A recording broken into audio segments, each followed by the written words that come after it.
अगर MP state की counselling में आप बैठना चाह रहे हो तो उसका प्रोसेस क्या रहेगा ये हमें समझना बहुत ज़्यादा ज़रूरी पड़ता है। क्यों? क्योंकि प्रोसेस अगर हमें नहीं पता होगा तो सारी की सारी गड़बड़ वहीं पे होगी। कौन सा राउंड कब होता है, उसके बाद हमारे पास क्या ऑप्शंस होते हैं, ये सारी की सारी चीज़ें हम एक फ्लो चार्ट से समझते हैं। और मेरे पीछे स्क्रीन में अगर मैं बात करूं तो ऑफिशियल फ्लो चार्ट है 2023 का, 2023 की काउंसलिंग का, ठीक है। लेकिन इस फ्लो चार्ट को जब मैंने देखा और 2-3 स्टूडेंट से बात करी कि क्या उन्हें समझ में आ रहा है, तो थोड़ा सा कंफ्यूज हो रहे थे स्टूडेंट्स कि सर इसमें प्रोसेस क्या हो रहा है, सारी चीज़ें। तो हमने सेम का सेम एक फ्लो चार्ट बनाया हुआ है और इसके थ्रू समझते हैं कि एग्जैक्टली काउंसलिंग में होने क्या वाला है। ओके, सारी की सारी प्रोसेस हमें समझनी पड़ेगी, सारी चीज़ें हमें याद रखनी पड़ेंगी और मैं उसे डिटेल में समझाऊंगा तो वीडियो थोड़ा सा लंबा होगा, उससे प्रॉपरली समझना। चलो तो स्टार्ट करते हैं। देखो, अब सबसे पहले तो अगर मैं बात करूं 2023 में जो ऑफिशियल वेबसाइट थी MPDT, मतलब MP की काउंसलिंग की, वो थी dme.mponline.gov.in। सारा का सारा प्रोसेस आपको यहीं से करना है, सारा का सारा प्रोसेस आप यहीं से करेंगे। ओके, यहीं पे शेड्यूल आएगा, यहीं पे चॉइस फिलिंग होगी आपकी, यहीं पे रिजल्ट आएगा और कुछ मतलब जो आपका प्रोसेस रहेगा, जैसे कि जो फीस पे करना है आपको रजिस्ट्रेशन का, वो भी यहीं के यहीं होगा। तो ये वेबसाइट 2023 में बहुत इंपॉर्टेंट थी, 2024 के लिए भी मोस्ट प्रोबेबली यही होगी, चेंजेस नहीं होते। लेकिन हाँ, मैं अगेन बोलता हूँ, अभी काउंसलिंग प्रोसेस स्टार्ट नहीं हुई है, तो हो सकता है अगर चेंजेस हो तो हम आपको अपडेट करेंगे, तो चैनल सब्सक्राइब करके रख लेना। अब पहला पॉइंट जो होता है रजिस्ट्रेशन, मतलब पहला पॉइंट जो आता है काउंसलिंग का, वो है रजिस्ट्रेशन से। आपका एक रजिस्ट्रेशन विंडो ओपन होता है यूजुअली 7 से 10 दिन का। अब अगेन ये वेरी करता है ईयर टू ईयर, और मैं स्टेट टू स्टेट बात करूं, लेकिन एमपी की अगर बात करें तो ऑन एन एवरेज 7 से 10 दिन, इवन हम 14 दिन की बात कर सकते हैं कि एक रजिस्ट्रेशन पीरियड स्टार्ट होगा जहां पे आप अपना रजिस्ट्रेशन करोगे। अब रजिस्ट्रेशन में सबसे इंपॉर्टेंट चीज़ ये है, आपको वहां पे ये प्रूव करना पड़ेगा कि आपका होम स्टेट है एमपी। ओके, आपके पास कोई स्पेशल कोटा है या नहीं है, इसके सारे के सारे डिटेल्स आपको रजिस्ट्रेशन के टाइम पे ही फिल करने पड़ेंगे। ऐसा नहीं है कि रजिस्ट्रेशन करने के बाद आप बता रहे हो। जैसे कि मैं अगर एक एग्जांपल दूं आपको, जो सबसे ज़्यादा प्रॉब्लम आती है स्टूडेंट्स को, आप अगर हमारे काउंसलिंग टूल्स में आते हो, अगर मैं एमपी स्टेट का एमबीबीएस का प्रेडिक्टर ओपन करूं एंड अच्छा वो शायद ऊपर है, एमबीबीएस प्रेडिक्टर ओपन करूं मैं मध्य प्रदेश का।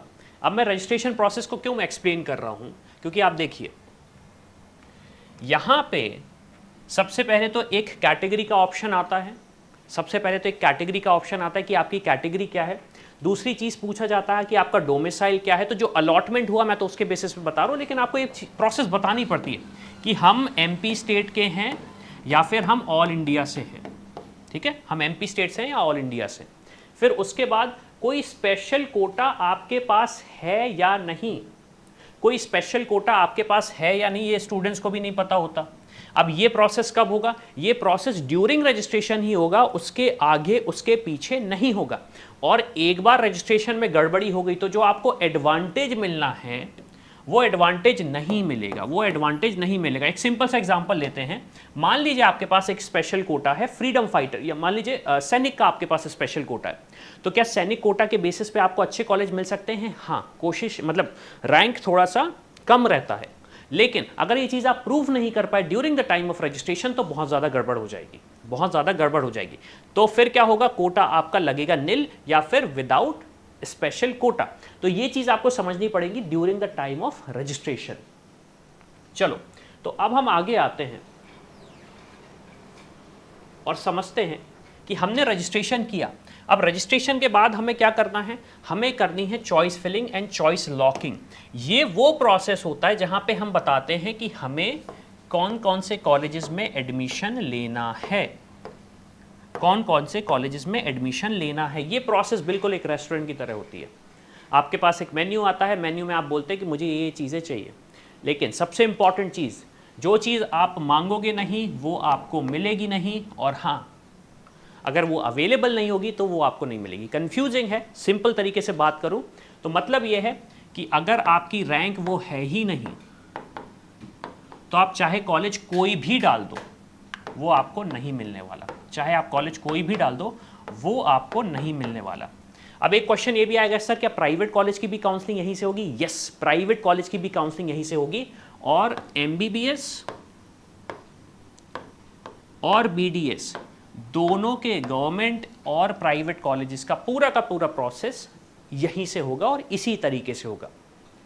अब हम नेक्स्ट पॉइंट की तरफ बढ़ते हैं। हमने चॉइस फिलिंग करी, लॉकिंग करी, अब हमारा आता है रिजल्ट। अब जब रिजल्ट आता है तो इसमें फिर होने लगती है दो बातें, ठीक है। जब रिजल्ट आता है तो हमारे पास होने लगती हैं दो बातें।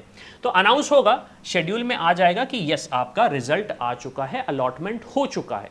अलॉटमेंट हुआ तो फिर आपको ये देखना है कि क्या राउंड 1 में मुझे सीट अलॉट हुई थी या नहीं। अब देखो, नो होगा तो बहुत बड़ी कहानी है, तो सबसे पहले हम यस का समझ लेते हैं कि यस हमें राउंड 1 में सीट अलॉट हो गई, हमें राउंड 1 में सीट अलॉट हो गई, ठीक है। ये आ गया यस का कॉलम। फिर नेक्स्ट स्टेप हमारा क्या रहेगा, हमें रिपोर्ट करना पड़ेगा, report and complete the admission process in the institute. हमें रिपोर्ट करना पड़ेगा उस इंस्टीट्यूशन में और अपना एडमिशन प्रोसेस कंप्लीट करना पड़ेगा, और वहां पे हमें देना पड़ेगा willingness to upgrade in the second round, willingness to upgrade in the second round. Again important चीज, वेरी करता है ईयर वाइज ईयर। मैं यहाँ पे आपको 2023 में जो हुआ था वो बता रहा हूँ, 24 में हो सकता है कि शायद कुछ चेंजेस आ जाए, शायद अपग्रेड का ऑप्शन ही हट जाए, लेकिन अगेन वो हम डिस्कस करेंगे जब 2024 का आ जाएगा हमारे पास, ओके। तो willingness to upgrade in second round. अब जब हमने विलिंगनेस टू अपग्रेड किया तो हमारे पास दो ऑप्शन फिर आ गए कि क्या हमें विलिंगनेस करना है, नहीं हमें विलिंगनेस नहीं करना, हम सेटिस्फाइड है, हमें जो कॉलेज मिला है, तो सीधे सीधे वो हो गया एंड, वो सीधे सीधे हो गया एंड। लेकिन आपने बोला नहीं नहीं नहीं, मुझे विलिंगनेस करना है, मैं अपग्रेड करना चाहता हूँ सेकेंड राउंड में, तो आपने फिर चूज करोगे, मतलब एक जो फिर पॉइंट आएगा वो आएगा यस का। अब जब आपने यस बोला मतलब आप सेकेंड राउंड की तरफ बढ़ रहे हो, ठीक है, अब आप सेकेंड राउंड की तरफ बढ़ रहे हो, तो यहां से अब फर्दर कोई प्रोसेस नहीं होगा, अब आपका प्रोसेस होगा सेकेंड राउंड में। तो जो स्टूडेंट्स विलिंगनेस करते हैं या फिर जिनको सीट अलॉट नहीं होती है वो स्टार्ट करते हैं सेकेंड राउंड की जर्नी। तो सबसे पहले आपको क्या करना है, आपको वेट करना है सेकेंड राउंड का। ये राउंड वही स्टूडेंट्स करेंगे जो विलिंगनेस करेंगे, मुझे मतलब अपग्रेड करना है, या फिर जिनको सीट अलॉट नहीं हुई है, जिनको सीट अलॉट नहीं हुई है वही स्टूडेंट्स यहां पे आएंगे। जिनको सीट अलॉट हो गई और उन्होंने एडमिशन ले लिया है उनके लिए अब सारा प्रोसेस खत्म, अब उन्हें सिर्फ पढ़ाई करनी है एमबीबीएस में, मतलब उस कॉलेज में जाके। तो हम पहले वेट करेंगे सेकेंड राउंड का स्टार्ट होने में, क्योंकि प्रोसेस थोड़ा सा डिले होता है, डिले इन द सेंस कि टाइमलाइन एक पूरा शेड्यूल दिया जाता है। फिर हमें करना है चॉइस फिलिंग, अगेन प्रोसेस वही है जैसे राउंड 1 में हुआ, वैसे ही हम राउंड 2 की चॉइस फिलिंग करेंगे, और ये सबके लिए कंपलसरी है, इंपॉर्टेंट चीज है, ये सबके लिए compulsory, compulsory for everyone, compulsory for everyone. अब क्या होगा process, process similar, second round का रिजल्ट आएगा अलॉटमेंट का, फिर राउंड 2 में सीट अलॉट हुई है या नहीं, राउंड 2 में सीट अलॉट हुई है या नहीं, तो फिर यहां से दो बातें होने लगेंगी, यस और नो। अब सबसे पहले हम समझते हैं कि भाई यस, यस में क्या होता है, तो देखो उस नो को तो भूल जाओ, अभी यस पे हम बात करते हैं, ठीक है। राउंड 2 में हमें सीट अलॉट हो गई, अब हमें क्या करना है, वही same process, report and complete the admission process in the institute, और वहां पे आपको बताना है कि क्या willingness to upgrade in the mop up round आपको करना है या नहीं, आपको मॉपअप राउंड में विलिंगनेस टू अपग्रेड करना है या नहीं, ओके। अब वही यस और नो, नहीं करना है हमें तो हमारा प्रोसेस खत्म, हम एडमिशन लेंगे और हम काउंसलिंग से अब टेक्निकली बाहर हो चुके हैं, अब टेक्निकली बाहर हो चुके हैं। लेकिन बॉस हमने बोला हमें विलिंगनेस करना है, अब मॉपअप राउंड में जाना है, तो हमने किया यस, तो हमारा प्रोसेस स्टार्ट होगा मॉपअप राउंड का। अब देखिए राउंड 2 में अगर मेरे पास कॉलेज अलॉट नहीं हुए तो हम आएंगे मॉपअप राउंड के रजिस्ट्रेशन में। यहां पे कौन से स्टूडेंट आएंगे, जिनको या तो कॉलेज अलॉट नहीं हुआ था राउंड 2 में, या फिर जिन्होंने विलिंगनेस टू अपग्रेड को किया है यस। जिनको कॉलेज अलॉट नहीं हुआ है या फिर जिन्होंने बोला है हमें विलिंगनेस टू अपग्रेड करना है यस, ठीक है। तो यहां पे रजिस्ट्रेशन होगा, रजिस्ट्रेशन किसका होगा, वही कैंडिडेट्स का जिनका रजिस्ट्रेशन नहीं हुआ है अभी तक। अगर आपका रजिस्ट्रेशन राउंड 1 राउंड 2 में अगर हो गया होगा तो आपको फिर से रजिस्टर करने की जरूरत नहीं है। फिर क्या होगा, अगेन मॉपअप राउंड की हमारी काउंसलिंग स्टार्ट होगी, हमें चॉइस फिलिंग करना है, ओके। और चॉइसेस को लॉक करना है। अगेन काफ़ी सारे स्टूडेंट्स भूल जाते हैं कि चॉइसेस लॉक भी की जाती हैं, लॉक भी करना पड़ती है, ठीक है। फिर क्या प्रोसेस होगा, अगेन मॉपअप राउंड का रिजल्ट आएगा। अब जब रिजल्ट आएगा तो फिर मॉपअप राउंड में हमें सीट अलॉट हुई है या नहीं हुई। सबसे पहले हम मान लेते हैं हमें सीट अलॉट हुई है, यस। तो आपको क्या करना है, report and complete the admission process in the institution, और उसके बाद आपके पास कोई अपग्रेड का ऑप्शन नहीं है, उसके बाद कोई अपग्रेड का ऑप्शन नहीं है आपके पास, यहाँ पे आपको एडमिशन लेना ही पड़ेगा या फिर आप अपनी सीट छोड़िए, ठीक है।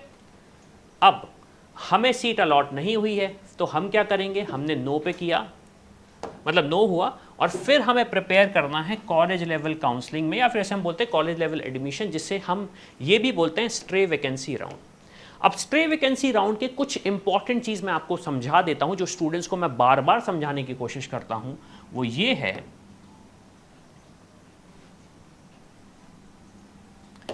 कि ये जो राउंड हैं, ये राउंड उन्हीं कॉलेजेस के लिए होंगे, उन्हीं सीट्स के लिए होंगे जो कि वेकेंट होंगी, या फिर जिसे हम बोल सकते हैं एम्प्टी।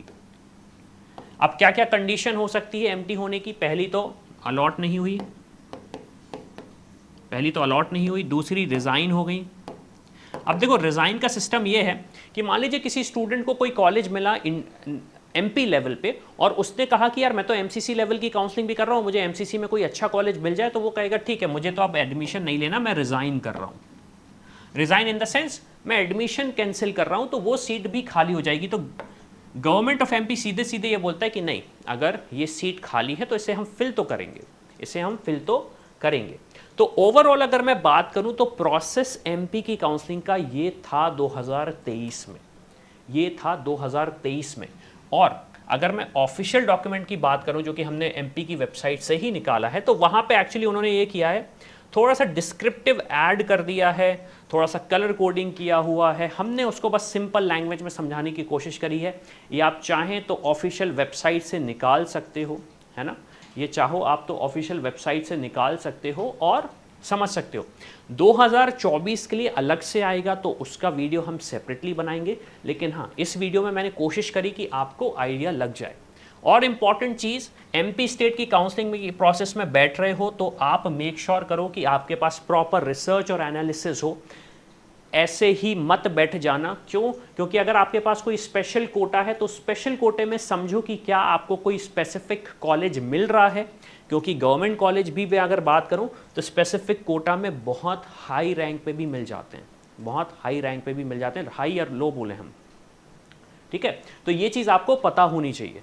सेकंड चीज़, हमारी लिस्ट भी रेडी है कॉलेजेस की, क्या लिस्ट हमें प्रेफरेंस फिल करनी पड़ेगी जब चॉइस फिलिंग हम करते हैं, तो वो भी पीडीएफ रेडी है। अगेन सारी की सारी लिंक आपको इस वीडियो के डिस्क्रिप्शन में मिल जाएगी, तो जाओ, जो टूल यूज़ करना है उसे यूज़ करो और फाइंड आउट करो कि जो रिसर्च और एनालिसिस कर रहे हो उसके बेसिस पे आपको क्या सही कॉलेज मिल सकता है। एंड उसके साथ साथ इन केस अगर आप चाहते हैं कि आपके साथ कोई एक्सपर्ट हो जो आपको पूरी काउंसलिंग की प्रोसेस में गाइड करे, तो नीचे जाइए, यहाँ पे एक और लिंक मिलेगा, हायर एन एक्सपर्ट। हमने यहाँ पे मेंशन किया है कि हम आपको किस तरीके से हेल्प कर सकते हैं, तो जाइए और समझिए और हमारी टीम से बात करिए कि आप जिस भी तरीके से हमसे हेल्प लेना चाहते हो हम आपकी कैसे हेल्प कर सकते हैं। तो इसी के साथ मैं हूँ अविनाश, मेरा काम है रास्ता दिखाना, उस पर चल के डॉक्टर बनना आपका। I hope you like this video. For more such videos, keep watching our channel. And do not forget to like, share and subscribe.